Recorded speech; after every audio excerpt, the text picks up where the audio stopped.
So this is for something called the Project for Awesome.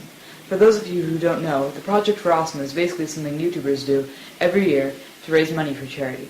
I'm going to be promoting a charity called Rokpa, which means help in Tibetan. Rokpa helps people in the Himalayan areas and parts of southern Africa. So the first reason I've chosen this charity, which is a very important one, is that it's not corrupt, which unfortunately many charities are. Unfortunately, if you donate to other charities, if you're not careful and you don't look into these reports, possibly only 3% of all the money that you donate actually goes to the cause. And as you can see, pretty much all the money goes to the cause, only 4% being spent on administration.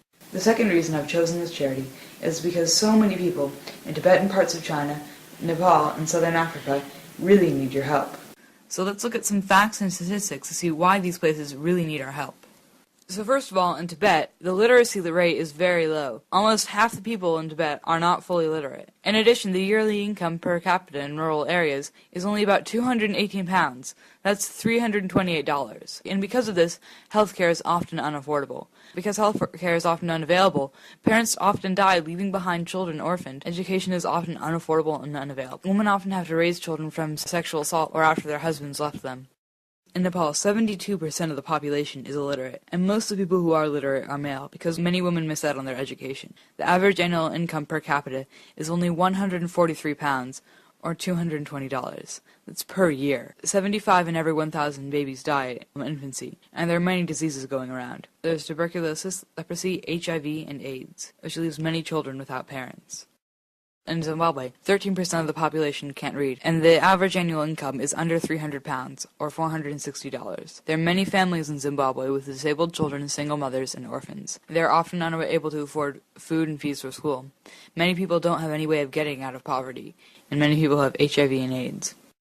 In South Africa, the unemployment rate is very high, at around 26%, and half the population is living below the poverty line. The life expectancy in South Africa is less than 44 years, and there are 5.3 million people living with HIV or AIDS. And that leads to my next reason why I chose Rokpa. Rokpa is helping these problems. So first of all, in Tibet, they're helping them a lot with education. One way they help out is they set up schools for impoverished people who wouldn't be able to otherwise afford schools, encourage the education of girls, which often doesn't happen unfortunately, and give students enough education to support themselves, and maybe even a family someday. They help the environment a lot as well. They're planting trees and making nurseries where they're needed, and employing rangers to help keep people educated about the environment in these areas. They're also helping areas which are in danger of being exploited for their resources, which would destroy them, and saving endangered species of plants. They also do a lot of socio-economic care. They offer support to many groups of people. For example, they help the sick, the elderly, and the impoverished. They also help women who have children from being the victim of sexual assaults, and single mothers whose husbands have left them. They also help out with health care. They train doctors and health care providers. They've already trained over 300, and the medical students they train will both contribute to their community and be able to support themselves and even a family. They've already created many clinics, over 20 so far, and they make them in areas where people who would not have been able to get any medical care before.